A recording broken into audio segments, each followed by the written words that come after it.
hello, and welcome to Watch What Crappens. I'm Ronnie. That's Ben over there. Hi, Ben.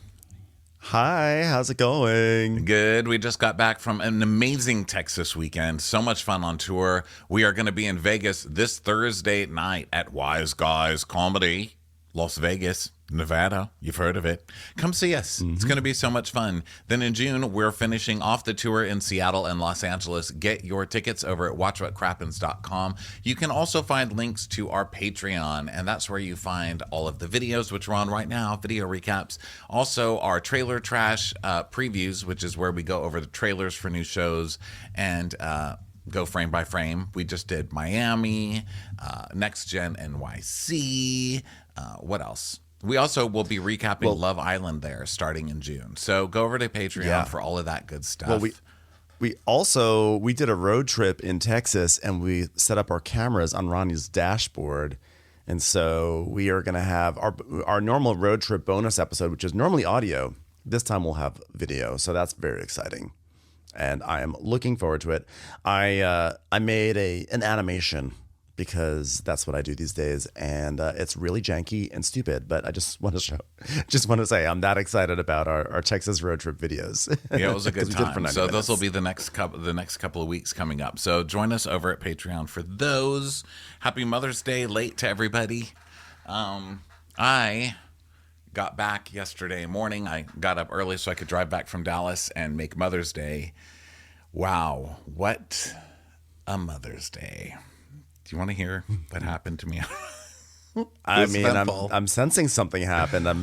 It was eventful. Okay, if you don't want to hear a personal story, fast forward 5 minutes because I have to tell you guys what happened. Okay, so I go to see Sinners, right? Because my mom loves a good horror flick. So do I. Oh yeah, I want to see that.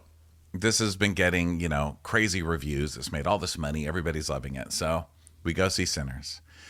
So I live in a lake town, right? And there is the weekends people get shit-faced. I mean, there's some lake trash up in the lake town. Let's just be honest. So these two girls sit in the front row with us, and they are shit-faced. I mean, wild. They've got short shorts, cut up to, way past their butts. Their butt cheeks are hanging out, which my mother is like, what the hell? Who raised you? But she didn't say that. But she's already perturbed. So these girls sit down. They're shit-faced. They're ordering drinks because it's one of those movie theaters where you can just order food and drinks. So they're getting wasted.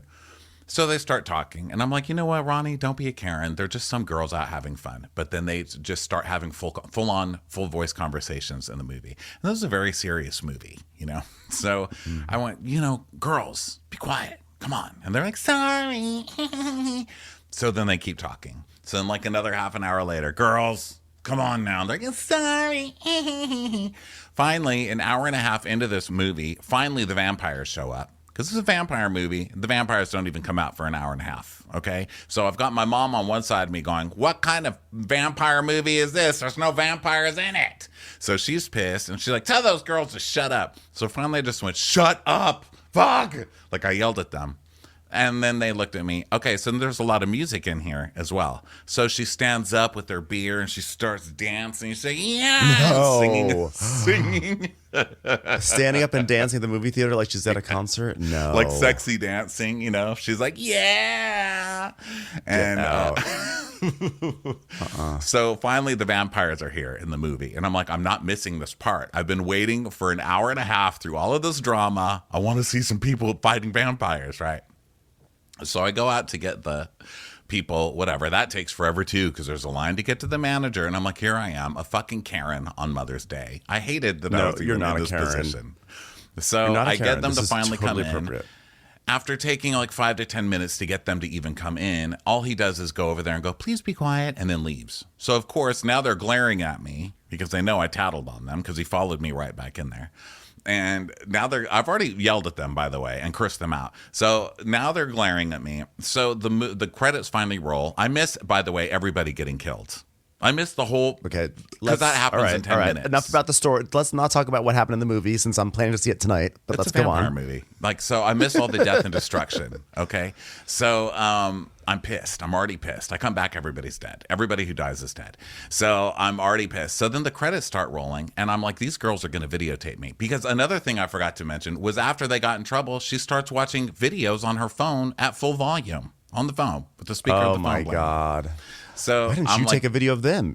You should have taken so a that's video what I of them. did. I started videotaping this girl because I saw her get up at the credits and she just walked like she was watching the credits. I could tell she was kind of nervous, but I was like, this girl's nervous. She's going to totally come over and try and make like some TikTok video of me being a Karen, right?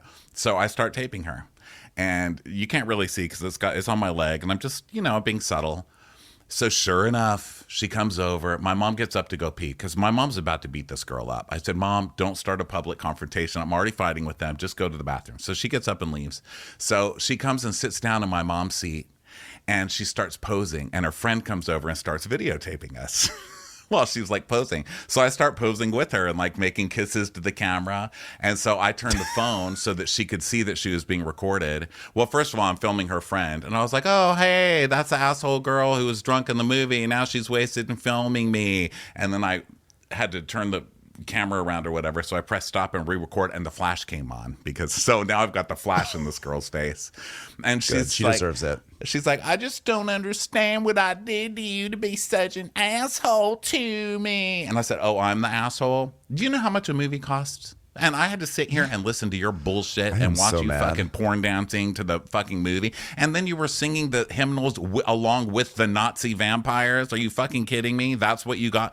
I was like, you're the asshole in this situation. I'm sorry. You seem very nice. Like you have every right to go get shit-faced. And I said, and don't feel bad. I've been the drunk girl that's annoying everybody, okay? I've been where you are many times. But people have told me to shut the fuck up too. And that's what you got. You got a good shut the fuck up. So she's like, yeah, but you didn't have to be so mean. I said, you didn't have to be so loud. Are you just going to sit here? She goes, yeah. So I'm still filming her and she's just pouting at me. She's like looking directly into the camera, like pouting. So then the movie comes back on because it's one of those fucking movies where the credits roll and then there's more movies. And it doesn't take, it's not like a quick little scene like a Marvel movie. It's a 10-minute scene. And this girl sat there and pouted at me for 10 minutes. It was so awkward then. I couldn't even get to the end of the movie. Her friend was mortified because I'm still filming them both because she's filming me. I hope you put this on. You should put this online. You have to put this video online. I'm sorry. I need to see this person. She needs to be publicly shamed for talking in the theater like this. I know. So then the best part is finally it ends. And I'm not going to get up because I'm not going to let her win, right? So I just sat there filming her and she was pouting into the camera the whole time. I don't know if she wanted me to hug her or what. Like she seemed actually kind of nice. So I get up and she's just staring at me. And I said, well, that was a weird, fun movie, right? She went, uh-huh. And I said, okay, well, I guess we're done. Peace. And like I gave her deuces and got up and walked off. My dad stays in the theater. Oh my God, with this girl. And he's like, you need to dry out. Like lecturing. So I go out. My mom's waiting by the tickets. She's furious because she's been there now like 10, 15 minutes. So she's like, where have you been? I've been standing here. La, la, la, la, la. I don't feel good. My back hurts. I'm sitting here waiting for you. And I said, well, that girl tried it with me. So I had to talk to her. And she said, where's your father? I said, he's probably in there telling this girl she needs to meet Jesus.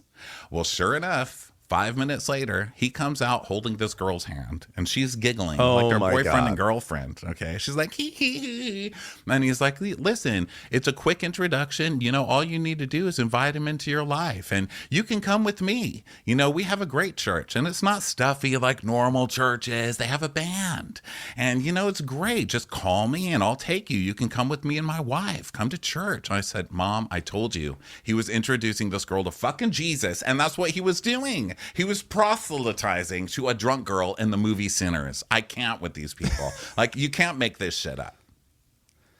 Wow. That is like I'm so full of rage against this girl. We literally just talked on our little road trip about like why I don't go to the movies that much anymore. It's because people don't know how to behave in them. And this is a perfect example. And when confronted, it's like, why do you have to be so mean? It's like, you're the one who's talking during a movie. Like there are repercussions of these things.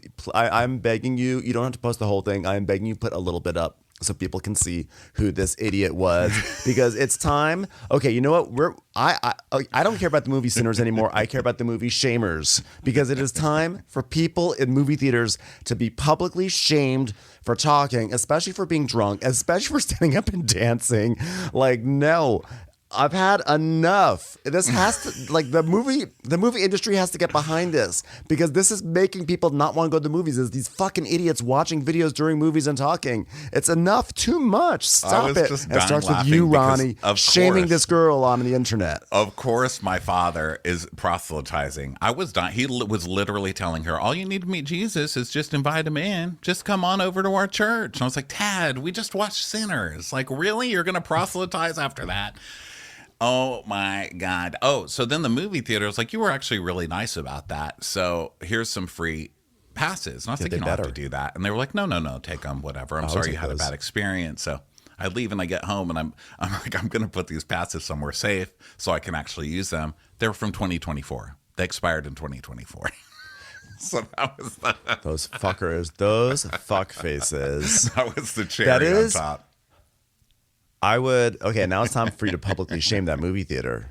No, let's do that. Nothing but shame happening today. I am furious. I was in such a happy mood. I was like, sitting down. I was like, what a nice day. I'm ready. I'm recharged. I'm ready to podcast. And now I am full of so much venom. I am so angry right now. It was, by the time I left, I was cracking up. But the whole movie, I was filled with this rage, because it wasn't just normal talking. It was like, blah, blah, blah, blah, like having full conversations. And they just kept bringing them more and more beers. And you could hear all the beers clinking. I was like, I'm going to kill these girls. So it's this good movie, go back to that theater. Was like stressing out the whole movie. Yeah. So Sinners was marred by these girls. You can't enjoy a movie like that. Like, I would actually, honestly, I wouldn't even go back to that theater, because if they're not even willing to really like take care of people who are disrupting it for everyone else, for people who paid money, just that way they can like sell more beers, I'd be like, fuck you. You don't care about me as a patron, so I'm not coming back here. And you're also gonna like mollify the situation with expired movie passes. No, thank you. You should shut down. And this is why people are not going to the movies. Yeah. Well, I just died that my dad was trying to turn her to Jesus' side. I was like, seriously. I like we have two totally different takeaways. You're like, isn't that crazy? My dad tried to convert her to Christianity. I'm like, so my dad. I'm like, I can't believe the movie industry. It's just so my dad. Like, you know what? Look at this as an opportunity to get somebody else to Jesus. And I was like, oh God. Mm-hmm.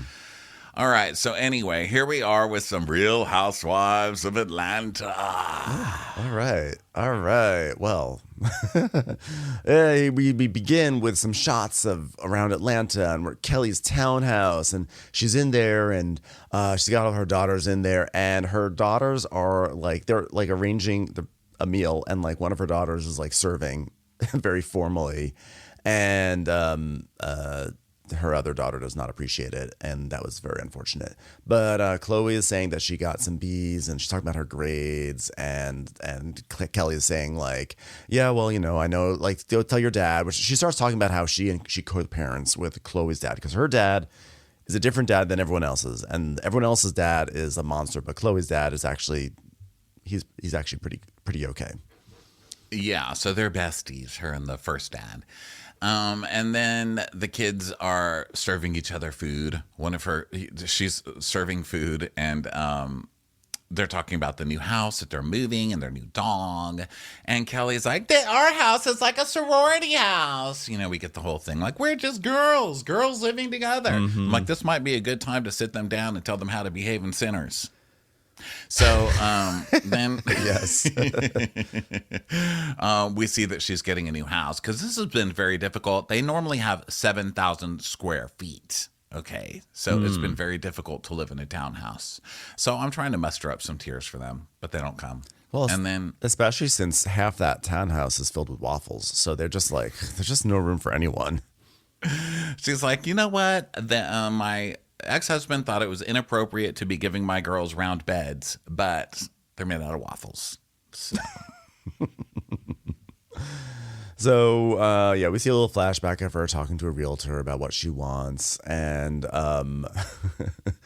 it's just kind of like a me and my girls kind of scene. It's really like nothing happens. So now we go over to Verdure, and Shamiya slow motion exit out of her car and walks into the restaurant Verdure, and lo and behold, guess who was there, who has crawled out of the basement?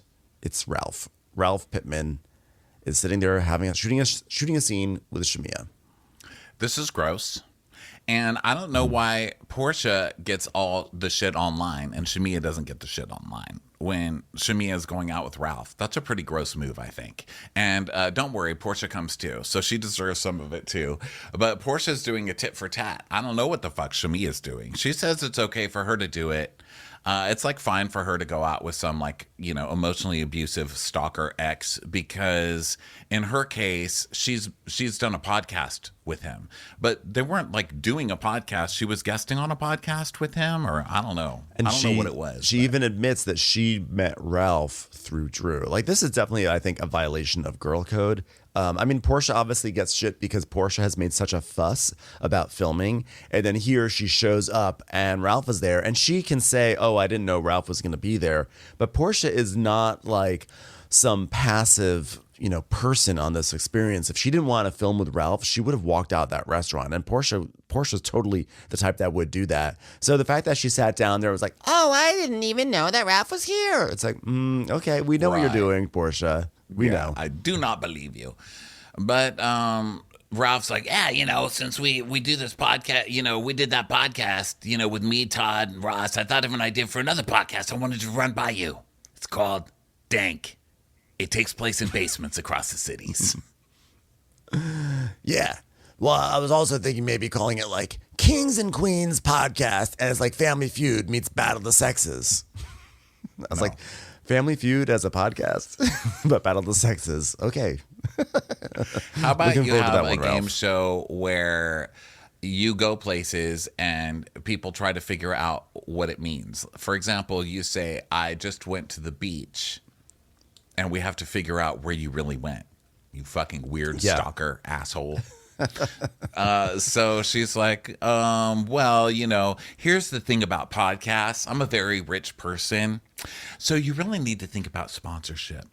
I'm like, wow, glad we've got Shamiya here to explain economics of podcasting to Ralph. Also concepts and why anyone would want to listen to Ralph talk about Battle of the Sexes in a Family Feud format. Okay, now I love Family Feud.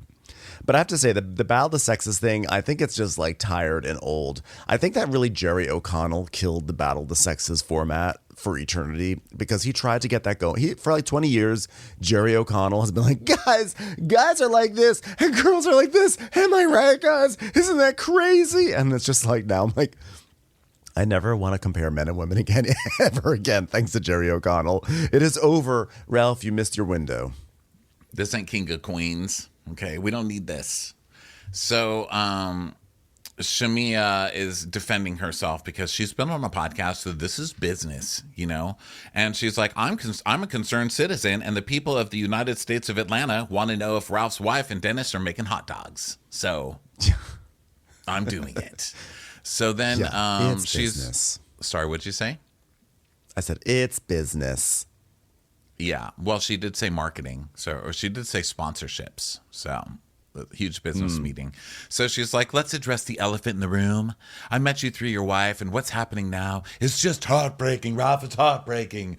And he's like, I just proposed to Drew at 3 months, and then we got married at 5 months, and she's pregnant at 8 months. So, I didn't really have the opportunity to know her. Now, that's the problem. Like, who is this woman? Who is she? I've been hoodwinked.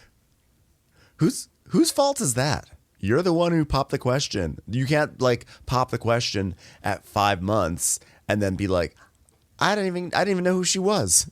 That was your choice. You were so eager to love bomb her and probably to brag that you got Drew Sidora from the Step Up movies, or was it Step Up or whatever the yard. I don't remember, but she's like has some degree of fame, and you were probably excited about that. You're going to lock it down without actually getting to know her, without learning the fact that she's a pathological liar, much like you are, in fact. So in many ways, you guys are perfect for each other. But like, I'm not going to feel bad for you that you rushed the situation and then found out later that you guys didn't really understand each other. Like that's on you. That's why you have to date and wait. Yeah, and I don't like him insinuating that she rushed him when he's the one who was writing a parenting a stepchild book when he'd been co-parenting that child for 5 minutes and then ended up like dropping the ball on that too. So you're the rusher, sir. Okay. So I'm really channeling a lot of that movie theater rage onto Ralph right now. It feels great. Ralph sucks. Ralph just sucks. I mean, from everything we've seen of Ralph on this show, I mean, Drew's a dingbat. Drew gets hers She too. is. But I mean, Ralph is just a piece of crap. So for them to be like, oh, you know what? Let's bring someone's like somewhat abusive ex onto the show. That'll be fun. It's not. It's just shitty. It's just a shitty move. It's a low move. It's time for a commercial. It's time for a Crappens commercial. So, she's like, well, he says, who she's becoming, like the situation with Dennis and Porsha, like that's huge. And she goes, I just didn't understand it. It's just so inappropriate. Is it really? She wants to make songs on GarageBand. So does Dennis. And they did it. They did it. They strung some loops together, sang about hot dogs and relish, and now they got signed to an internet service where they'll get a rev share. So, they're living the dream. And Ralph's like, yeah. By the way, isn't Drew still working for Porsha with like the hair, the go naked hair or whatever? And Shamiya's like, well, I don't know that she works for Porsha anymore. And in walks Porsha to clarify it all. By the way, he should know this because, Ralph, it came out in these divorce papers. And I guess I should say allegedly, just because that's like invisible protection. But I was just reading on Reddit the unsealing of these papers. Someone was kind of putting together what was in these papers. And basically he was taking Drew Sidora LLC, which is where all of her money from the shows, all her movies, everything goes into this LLC, and he owned half of this LLC. So his money is all Drew's money. It's all money that Drew's making that he's living off of. And Drew took him off of the LLC. She kicked him off of it. And so he's suing her because he still wants to be taking like half of her money from everything, which he's not earning. She's earning. So that's, if anybody out there is doubting what a piece of shit this guy is. And now he's like, wait, wasn't she working with Go Naked Hair? You should know. You fucking furnished your basement with that money.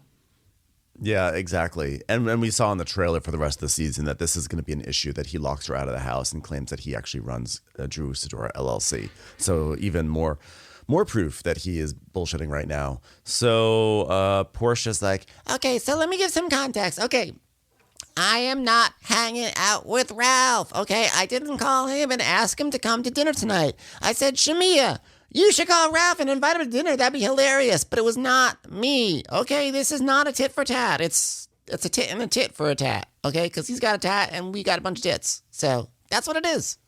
So he's like, oh, disclaimer, I did not know Porsha was going to be arriving at all.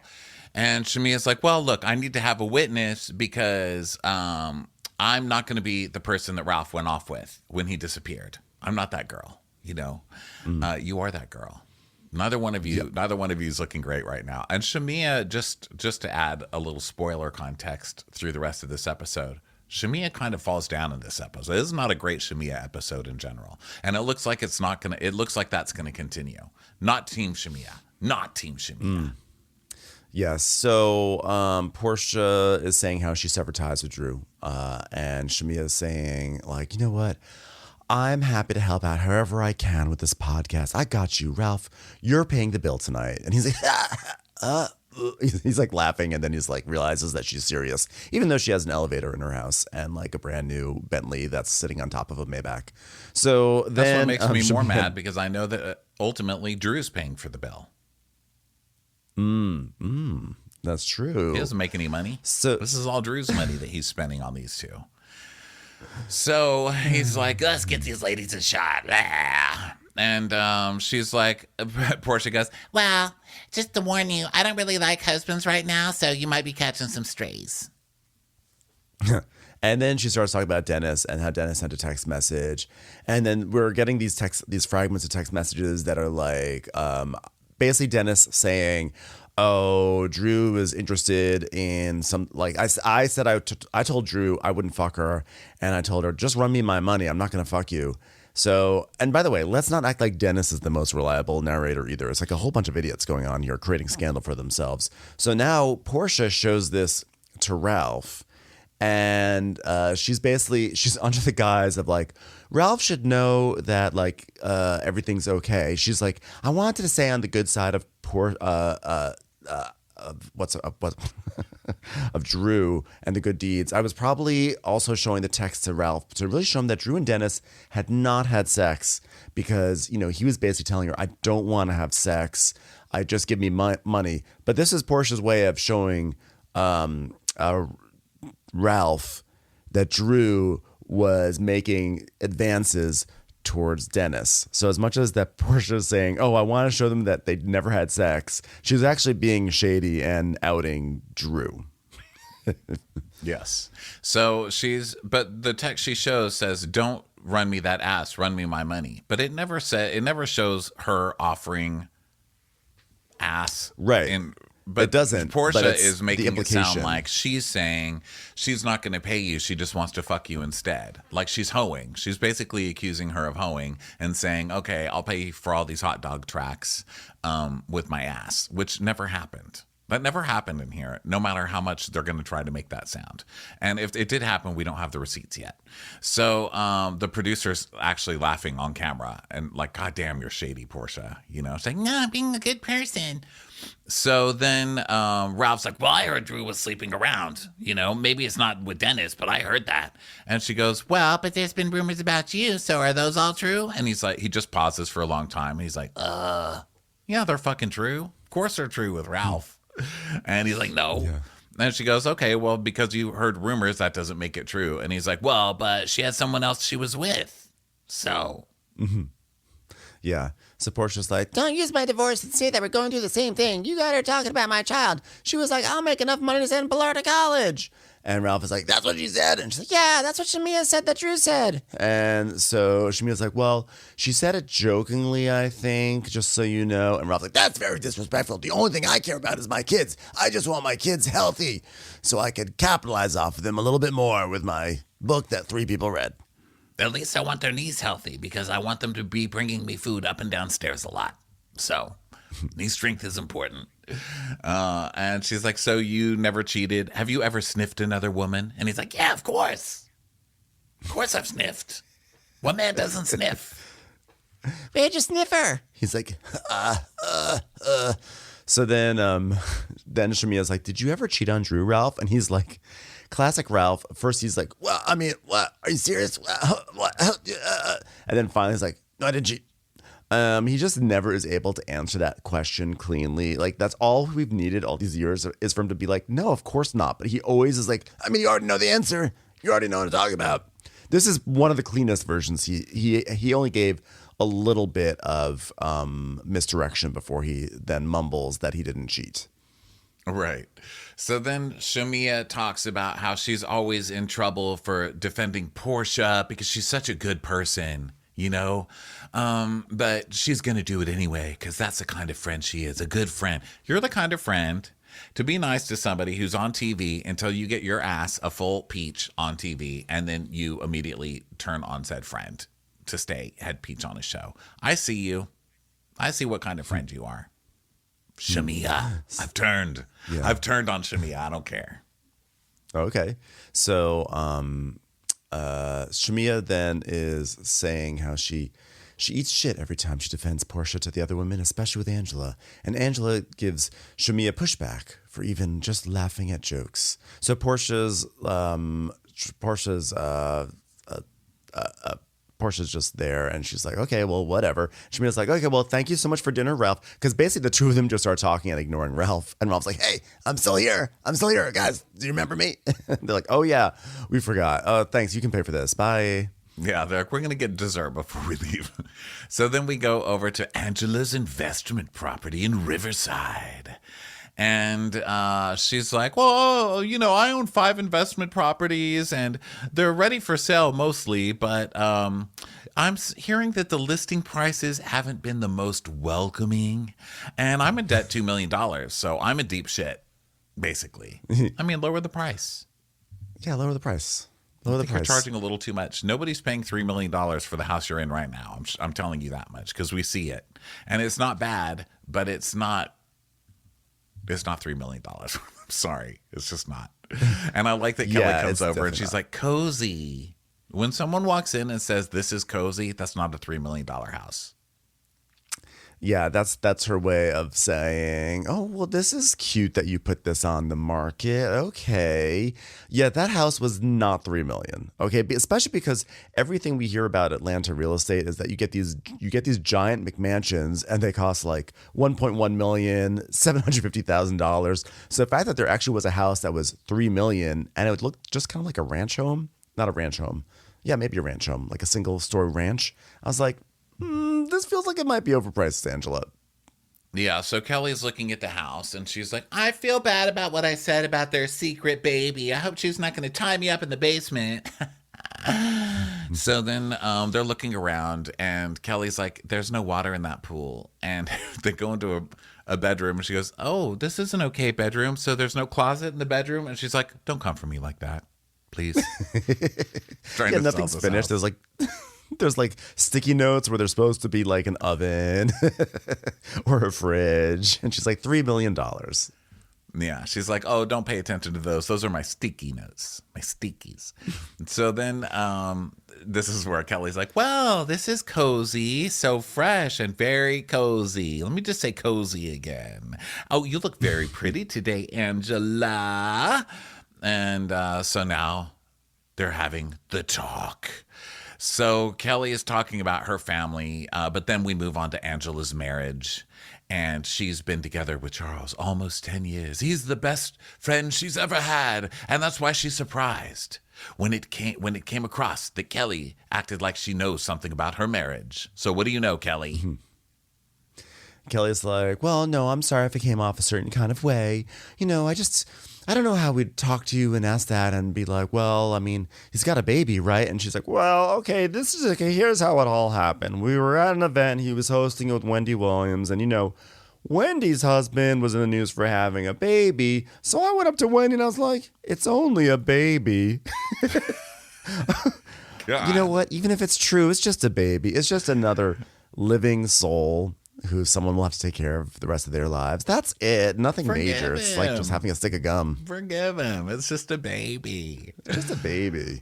And Wendy said, what, has that ever happened to you? And she said, yes, it has. And then Wendy took that to mean as it happened with Charles, but she was saying it happened with her other guy, with her first guy.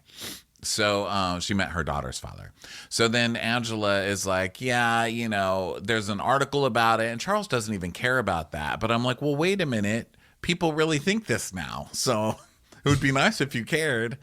And then we see a headline from The Sun that says, it's just a baby. Wendy Williams claims NBA legend Charles Oakley's wife told her to stay with her ex after love child scandal. Yeah, so Kelly's like, oh, I'm so glad you cleared that up. Bitch, marriage is hard.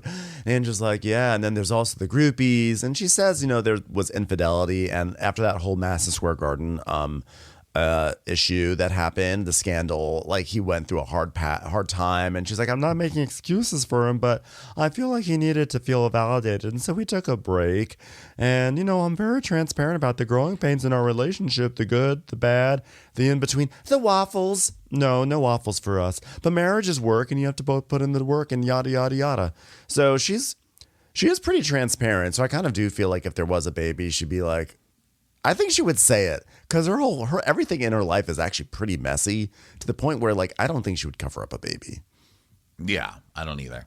So Angela's saying, okay, well, now let's talk about Shamiya. So I was becoming friends with Shamiya, but then, you know, I don't think it went right recently. But we were having private conversations with regards to Porsha. And, you know, after we got done listening to Shamiya's single, we decided to go out to dinner. And Shamiya said she was starting to have issues with Porsha. So Angela is basically coming into this episode swinging. She's like, okay, here's what I could do. Everybody's coming for me on this show. So I could either lie down and be a victim and just take it, or I can fuck every one of these women up. And that's what I'm going to do. So she comes back and she's like, Shamiya and Porsha's friendship is fake and Shamiya secretly hates Porsha. Run with that. Be gone. Yeah. Also, mention that this $3 million house is ready to go. I know she is in full bone collector mode, and she is ready. I love when she said, after we got done listening to Shamiya's single, which was her way of saying, that was the worst 3 minutes of my life. I sat down and listened to this single that's going nowhere because she's aged out of popular music. So I don't know how she even thinks that she's going to have a hit on the radio, but I sat there and I listened to it. Then we went to dinner, and then on top of that, she laughs along with Porsha's jokes in Nashville. Can you believe that? After I listened to her single. That's kind of what she's saying. Yeah, so she's like, well, Shamiya doesn't want to just be Porsha's sidekick, but now they have to put on her big girl pants to fight with Porsha. So then we go to Brad's house. My mommy's moving and I'm so excited. Yeah. And she's like, I don't know what to do because, normally, Mike always walked around half naked, and now my mom's moving in.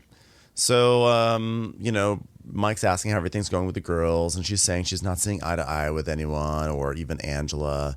And then we get a flashback to last week where Angela's like, you have the mouth of a whore.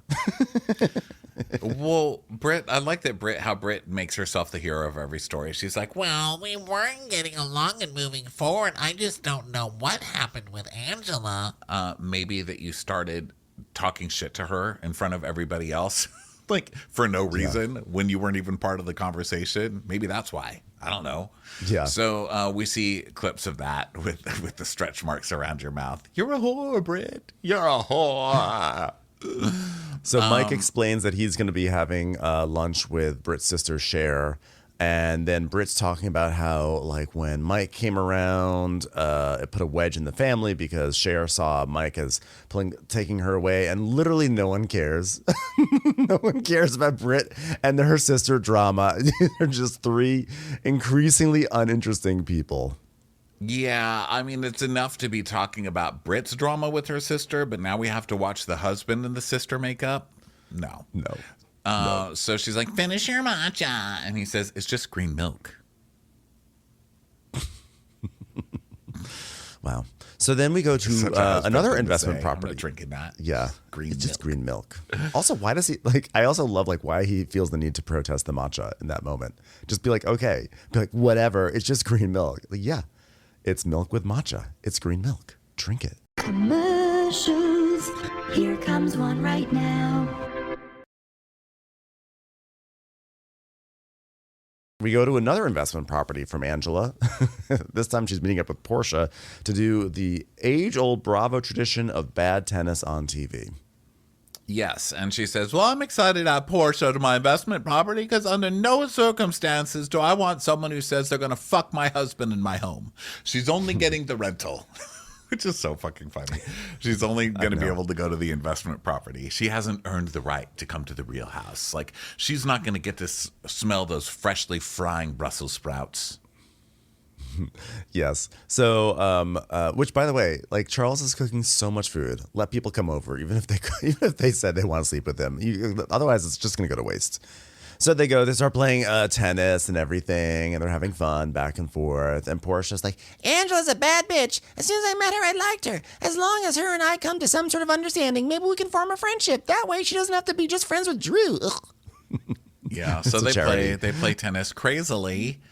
And then they sit down to have a talk. Dun, dun, dun. They start with talking about how her daughter got married without telling Angela.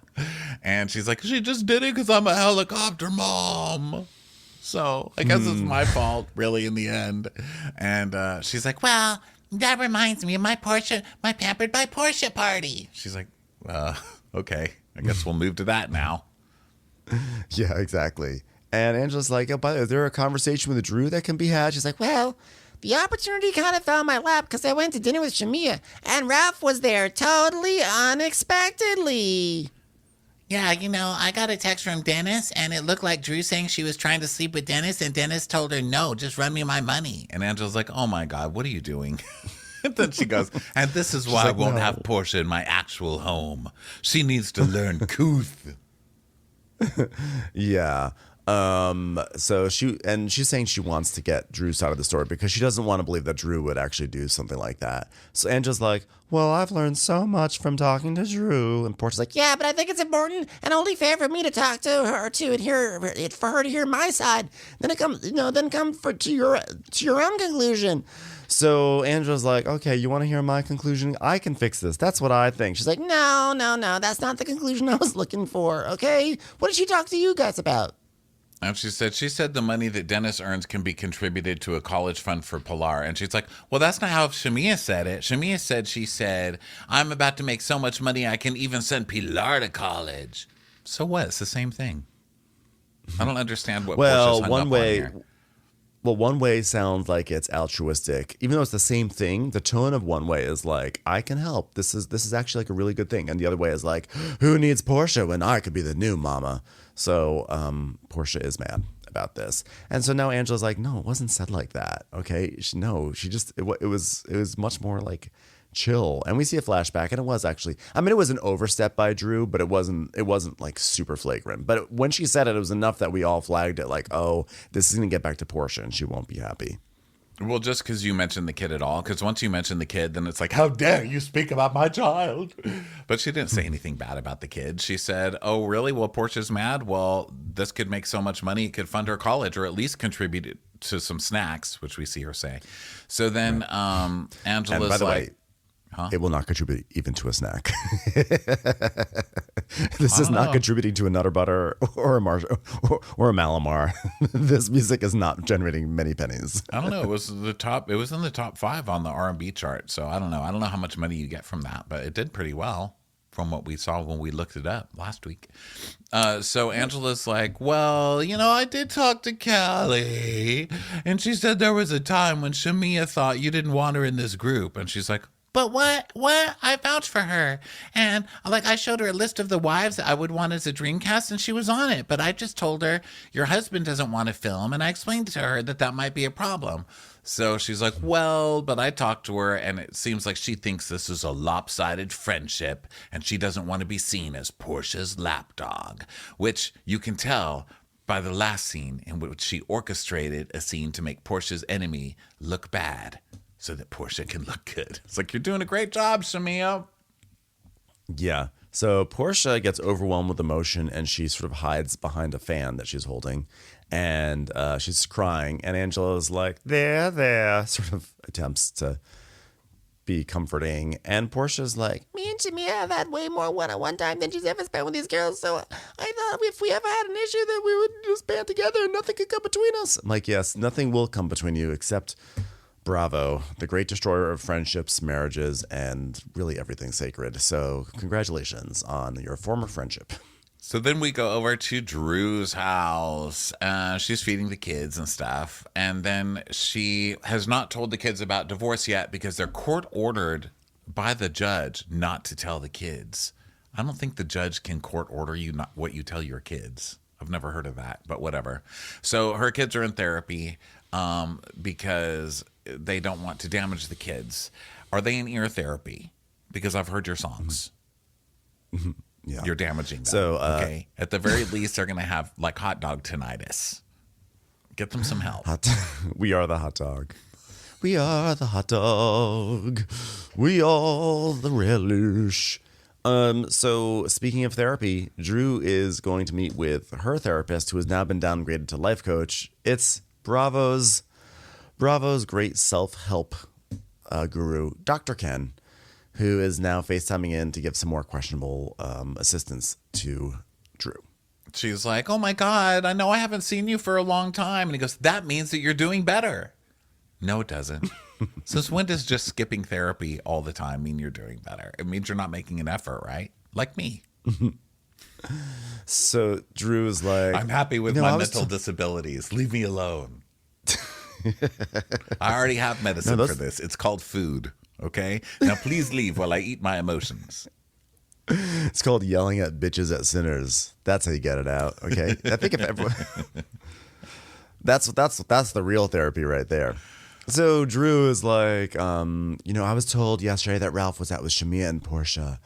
and we see a flashback. And Drew has now met with Angela and Kelly because Angela's meeting with everyone and telling everyone what everyone just said at the last scene. It's Angela's like coming I'm to getting fuck some shit whiplash up. from this. Yeah. Like I had to like sometimes I had to like mentally be like, okay, so Angela met with this person and then off camera, and now just told Porsha this on camera, and then she met with more people off camera to talk about what she told Porsha about what happened off camera somewhere else, and now we're back on camera talking about what Angela said. I'm like, okay, I think I got this straight.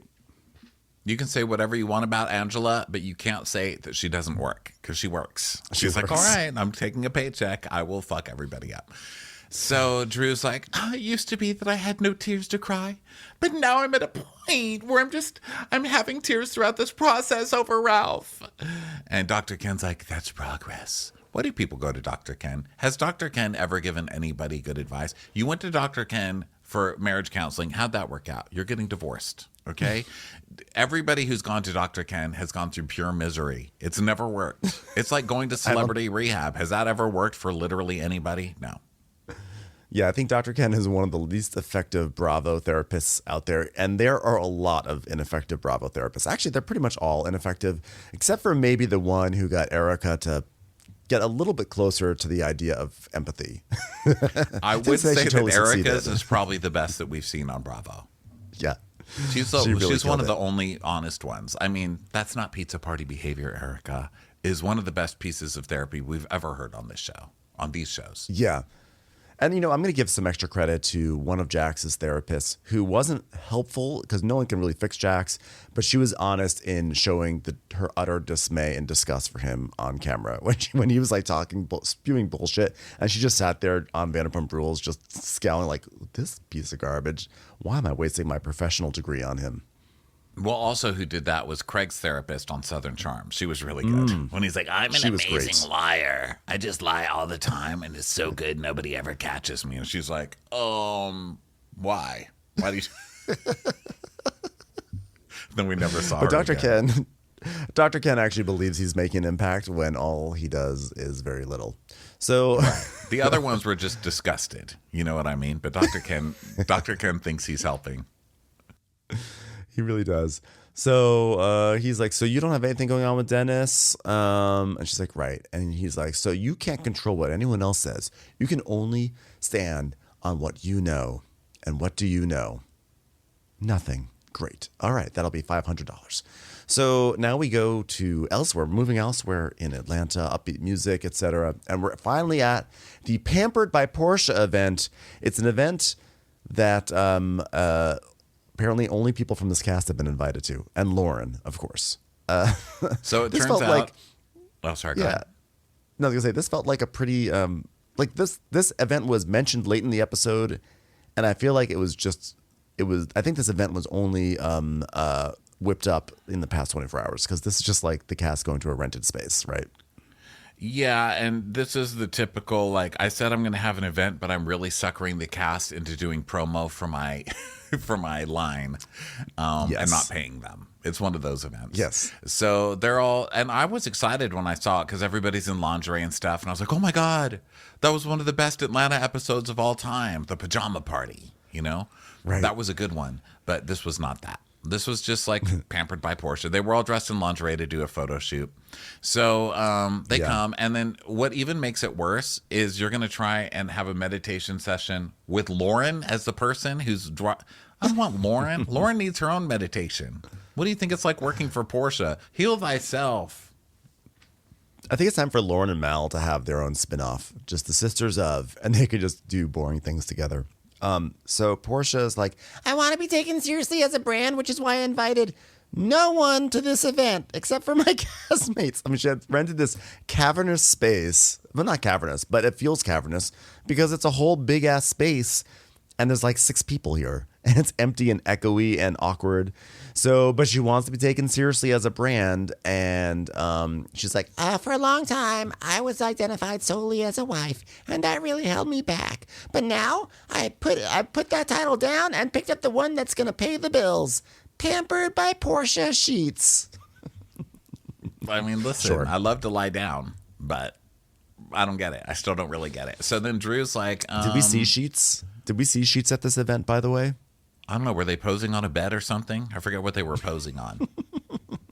There's a lot of lingerie. I mean, if you're selling lingerie, that's good because everybody looked great. They were all wearing like crazy lingerie, but yeah, I don't know.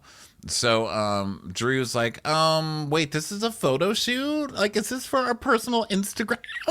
Or are we ambassadors for Pampered by Porsha? Because I never signed a contract for that. And I know she made good money with me on Go Naked. I knew this was a setup. Yeah, it is a setup. It truly is.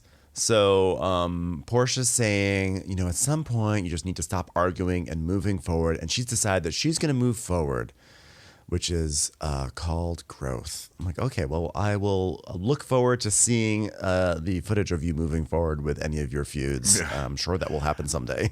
I will be nice to everybody today so I can tag them in this Instagram post and get more views. And then I will go back to shit later. So she's saying she wants to confront Shamiya, but she doesn't want to do it today. And she needs to set it aside because she doesn't want to fight with Shamiya here or have any strife with her.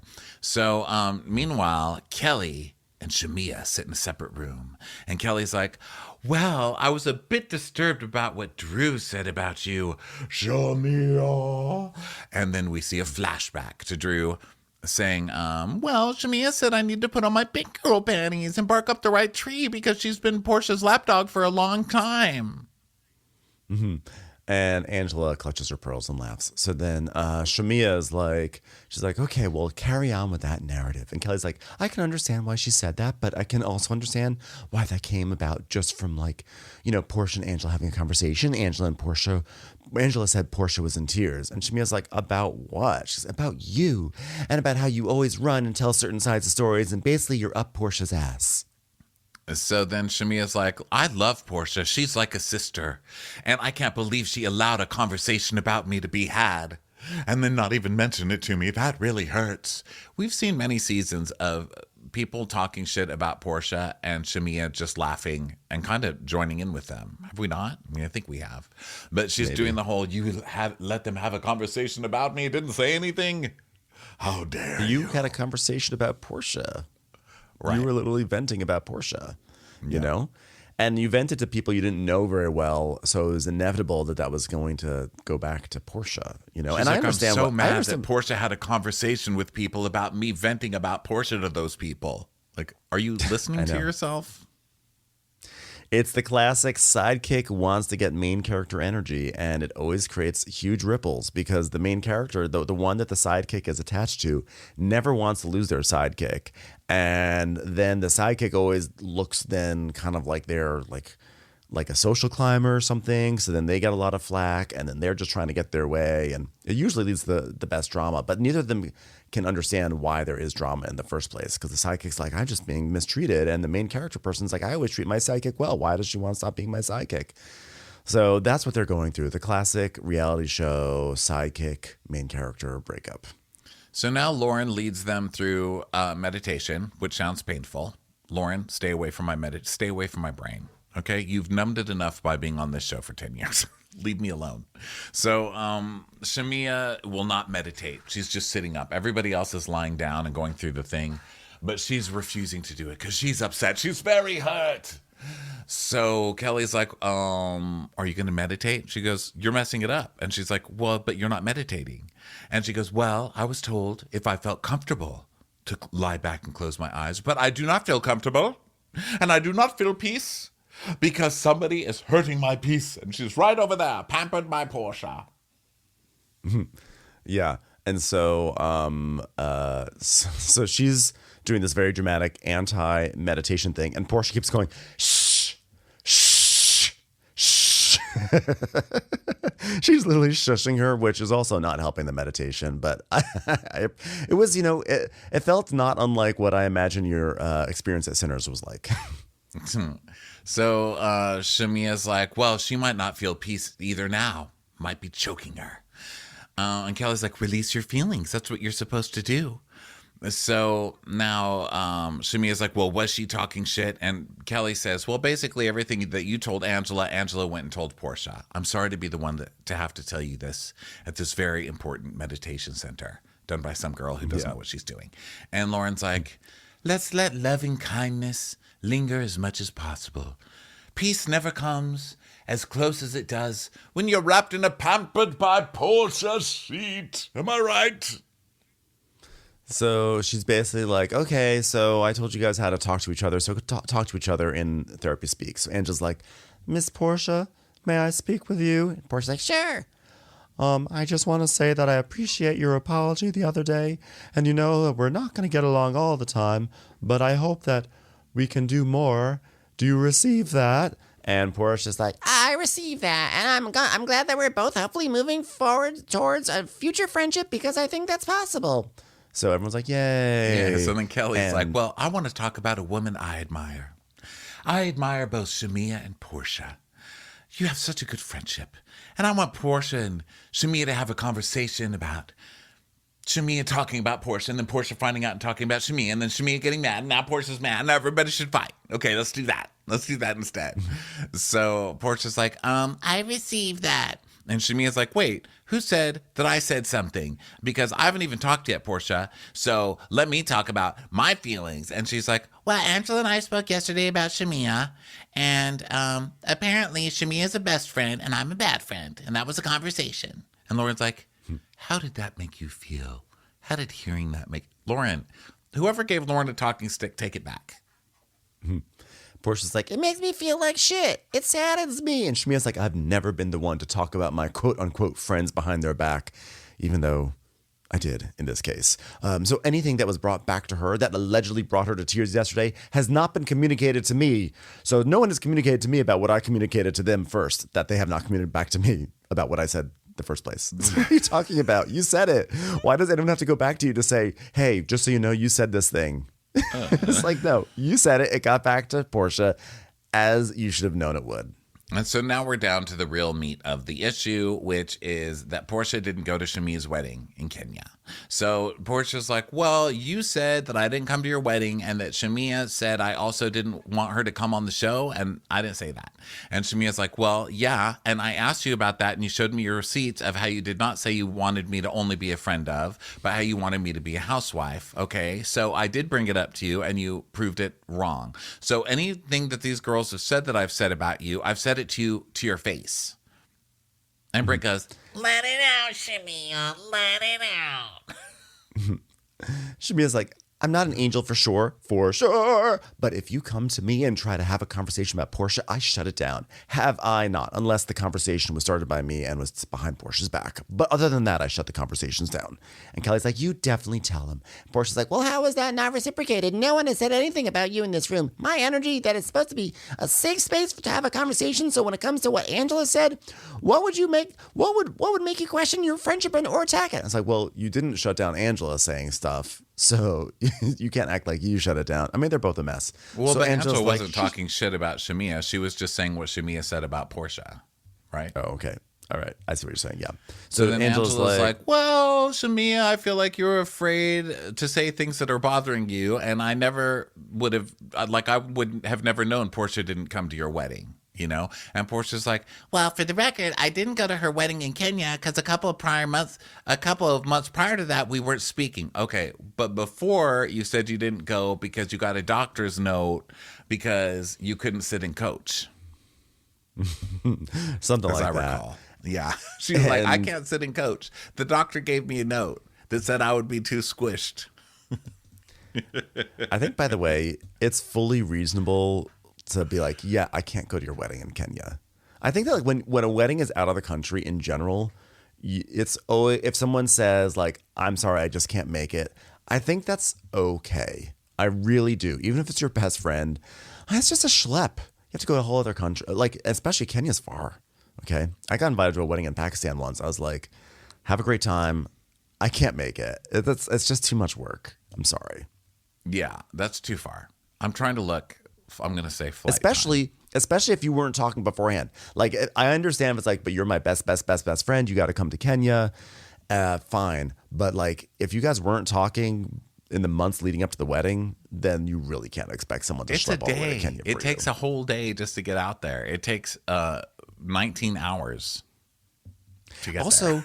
Porsha hates Kenya. They've had a rivalry for many seasons. They only just buried the hatchet, and now Kenya's not even on the show. Why would she even go to a country that reminds her of her biggest rival? I'm not going to that house down in a gutter. It's too far down a hill. So, but now we find out the real reason is that she and Shamiya were on shaky ground anyway and hadn't been talking, so why would she go? And Shamiya's like, but you didn't tell me that. She goes, I did. I told you I couldn't sit in the front seat, which I think she means private class or something. And Shamiya's like, well, I didn't know we even had an issue. And she goes, but then when we started speaking, it was too close to the flight leaving. And by the time we started speaking, I was in your traditional wedding that was here in Atlanta. Okay, so you had 2 weddings. And you know they were both giant because she's rich as fuck. So I think that's okay. You just go to the local one. Now, it's not okay to keep lying about why you're not going, I guess. Just say, Kenya's far. I don't want to. Now, all this being said, I do want to say, I think the wedding thing is not a strong point for Shamiya. But I think Shamiya probably has a pretty good list of stuff where she has been kind of either overshadowed by Porsha or Portia's sort of like shat on her. Like, for instance, Shamiya at the beginning of the season had this whole big party. Porsha shows up super late, and not only that, walks in right during like Shamiya's big moment, and like Porsha also shat on Shamiya doing her single. So like there is a pattern of Porsha being like, "You're my sidekick, and I'm always going to remind you that even when you have a big moment to shine, I'm going to somehow like undermine it." So I do feel like Shamiya probably has a strong case here, but I don't feel like the wedding is the strongest point for her to make here. Even though I don't think she actually was making I think the stuff case. you said is a strong case, but she's not bringing that stuff up. You know? Yeah. So this is what she's actually kind of messing up, because this would actually be a good time evidence, I'll agree. Yes, we have decided, like, if, in fact, I think that's what was frustrating, is that this would be the time to bring that up, to say, look, I love you, but there are times when I feel like when I'm trying to shine, you undermine me, and then bring this piece of evidence in, and I think it's like a case closed. Well, Porsha, she gets a better argument as we come, but this whole like, I've never allowed anyone to talk about my friendships, and apparently that's not reciprocated. What I think that's stupid. That's a weak point. That's weak. And it's also not true because you've been talking about your relationship to everybody. That's the point. So it doesn't make any sense. And Angela's like, and you don't feel like Porsha hears you? And she goes, well, she heard you loud and clear, but she won't listen to me. So now she's mad. It just doesn't. I don't like this. So she goes, well, how'd you all become so close where now our friendship can be discussed? And you were at odds with her, but now you can discuss our friendship. And so Portia's like, well, wait, why were you all attacking our friendship in the first place? And Angela goes, because it's laid out on a silver platter. Cynthia's like, oh, I really hate when the circle breaks up friendships. It's really sad to see. You're the one who came back to this show, okay? Settle down. So Cynthia says that their friendship is deep. They've known each other since they were children. And, somewhere Andy Cohen's like, yeah, I can't wait to destroy it. So Shamiya is like, there's a lot of hurt, and it's okay. I don't expect to have resolve right now. I've just always chosen to give grace. Oh, come on. You were being messy. You were complaining about Porsha, and now it's come back. You stop trying to take the high road here. Yeah, and Porsha says, well, thank you for your grace. And she goes, oh, so you're going to be sarcastic now. And she goes, no, I'm a piece of shit. I'm a piece of shit. That's cool. So it's like a passive-aggressive off. Dun, dun, dun. Yeah. But as we know, they're not friends after this season. So I guess this gets worse. But if this is what this entire fight is built on, it's kind of weak. I mean, I guess we'll just have to see. It looks like they have a sit-down next week.